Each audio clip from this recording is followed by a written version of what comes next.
بسم اللہ الرحمن الرحیم۔ السلام علیکم ورحمۃ اللہ۔ سامعین مکرم، ایک بھائی سوال کرتے ہیں کہ اگر کوئی واش روم میں مکمل کپڑے اتار کر غسل کرتا ہے تو اس طرح سے اس کا وضو ہوگا یا نہیں؟ وہ اسی وضو کے ساتھ نماز پڑھ سکتا ہے یا پھر اسے نماز کے لیے دوبارہ سے نیا وضو کرنا ہوگا؟ پلیز اس مسئلے کے بارے میں ضرور رہنمائی کر دیں۔ بھائی نے بہت اچھا سوال پوچھا ہے۔ ان کا سوال ہے کہ اگر کوئی شخص ننگا ہو کر غسل کرتا ہے، نہاتا ہے، تو اس کا وضو ہوگا یا نہیں، اور وہ اسی غسل والے وضو کے ساتھ نماز پڑھ سکتا ہے یا پھر دوبارہ اسے نیا وضو کرنے کی ضرورت ہوگی؟ دیکھیے بھائی، یہ بات ذہن نشین کر لیں۔ وضو والے جتنے بھی فرائض ہیں، یعنی کہ وضو میں 4 فرض ہیں۔ نمبر 1 پر ہے چہرہ دھونا، دوسرا فرض ہے بازوں کا کہنوں سمیت دھونا، تیسرا فرض ہے سر کا مسح کرنا، چوتھا فرض ہے دونوں پاؤں ٹخنوں سمیت دھونا۔ تو یہ وضو کے 4 فرائض بنتے ہیں۔ اب اگر کوئی شخص غسل کرتا ہے، غسل میں یہ ہے کہ پورے جسم پر پانی بہائے، حتیٰ کہ جسم کا کوئی بھی حصہ ایک بال کے برابر بھی خشک باقی نہ رہ پائے۔ اگر کسی کے اوپر غسل فرض تھا، اس نے غسل کر لیا، تب پھر اسی طرح سے اس کا وضو بھی ہو جائے گا۔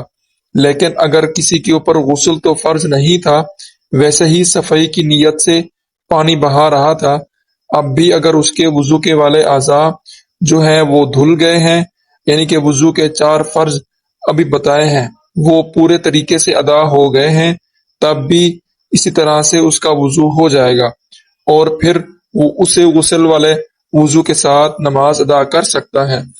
اسے دوبارہ سے نیا وضو کرنے کی ضرورت بالکل نہیں ہے۔ اب ہوتا کیا ہے کہ بعض لوگوں میں یہ غلط فہمی پائی جاتی ہے کہ ان کا یہ خیال ہوتا ہے کہ جو شخص ننگا ہو گیا ہے تو اس کا وضو جو ہے وہ ٹوٹ چکا ہے۔ اب اگر کوئی ننگے ہو کر نہاتا ہے تو اس طرح سے اس کا وضو بھی نہیں ہوا، جبکہ یہ تصور بالکل غلط ہے۔ یاد رکھیے، اگر کوئی شخص برہنہ ہو جائے، یعنی کہ اس کا سطر کھول جائے، تو اس سے اس کا وضو فاسد نہیں ہوتا، بلکہ اس کا وضو باقی رہتا ہے۔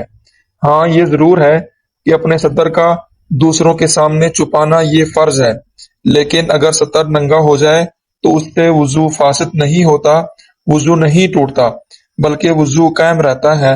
لہذا خلاصہ کلام یہ ہے کہ اگر کوئی شخص کپڑے اتار کر ننگا ہو کر غسل کر رہا تھا تو غسل میں ہی اس کا وضو ہو جائے گا، اور پھر وہ اسی غسل والے وضو کے ساتھ نماز بھی ادا کر سکتا ہے، قرآن کریم کی تلاوت بھی کر سکتا ہے، اور دیگر عبادات بھی بجا لا سکتا ہے۔